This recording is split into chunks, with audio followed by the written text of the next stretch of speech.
हे मला वाटतं त्यांनी पालकमंत्रीपदही भाड्याने दिलं, मंत्रीपदही भाड्याने दिलं.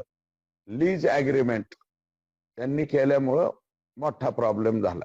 आणि याद्या देतात आता मग तुम्हाला प्रत्येकाच्या शिफ्टिंगच्या.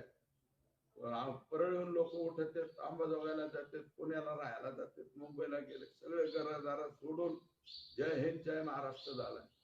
हे माहित होत नाही का एक्स गार्डियन अमोल मिटकर यांनी ट्विट केलं होतं की असलं पाहिजे. तुम्हाला व्यक्तिशः काय वाटतं? माझं मत असं आहे की राज्याच्या मुख्यमंत्र्यांनीच पालकत्व स्वीकारावं, किंवा अजितदादा जरी या जिल्ह्याचे पालकमंत्री झाले तरी माझं काही मत नाही. परंतु मला वाटतं हे दोघेही होतील असं मला वाटत नाही. कारण राज्याच्या मुख्यमंत्र्यांनी स्पेशली फक्त तिथे नक्षलाईट एरिया आहे म्हणून तिथलं पालकत्व, पण राज्याच्या मुख्यमंत्र्यांना मला वाटतं कुठेही डायरेक्ट पालकमंत्री होता येत नाही. उपमुख्यमंत्री असताना त्या कालावधीत मला वाटतं ते तिथले पालकमंत्री झालते. एकनाथराव शिंदे साहेबांनी काही काळ तिथे, ते मला वाटतं त्यावेळेस नगर विकास मंत्री होते फक्त, किंवा MSSRDC चे त्या कालावधीत.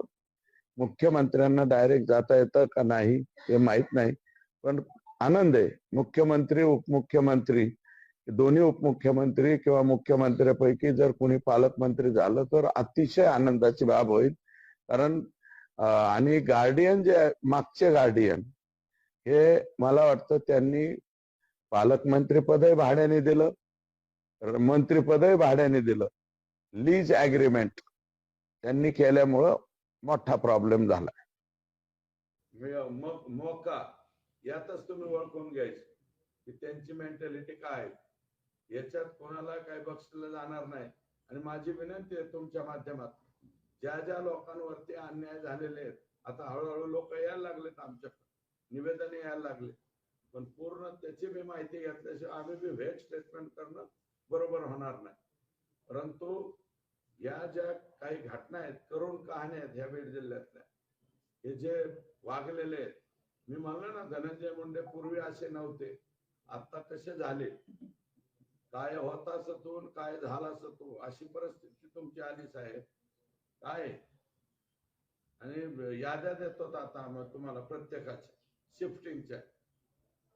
परळून लोक उठतात, अंबाजोगाईला जातात, पुण्याला राहायला जातात, मुंबईला गेले, सगळे घरदार सोडून जय हिंद जय महाराष्ट्र झालाय.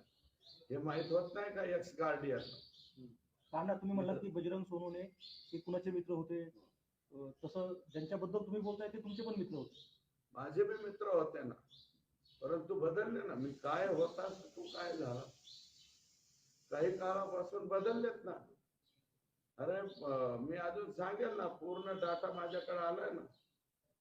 कोणाचे बी बदनामी करायची, कुणाला राजकारणातून संपायचं, कसं संपवायचं, माझ्या व्यक्तिगत बाबतीत सुद्धा माझ्या कानावर आलंय.